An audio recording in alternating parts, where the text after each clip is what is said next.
Hi friends, ஆந்திராவில் இருந்துட்டு நெல்லூர் கார தோசை செய்கிறேன்னா எப்படி? இன்றைக்கி அதான் பண்ணியிருந்தேன், பார்க்கலாமா?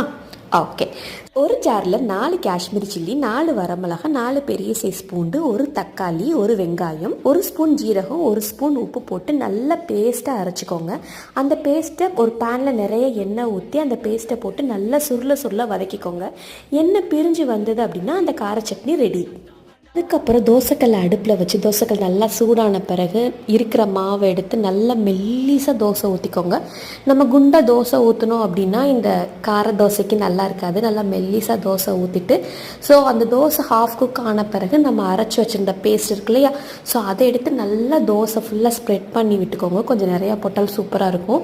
அதுக்கப்புறம் கொஞ்சம் எண்ணெய் ஊற்றிட்டு நல்லா முருகலாக ஆகிற வரைக்கும் விட்டுட்டு அதுக்கப்புறம் எடுத்து தேங்காய் சட்னி இல்லைன்னா கொத்தமல்லி சட்னியோட இந்த கார தோசை சாப்பிட்டீங்க அப்படின்னா அட்டகாசமாக இருக்கும்.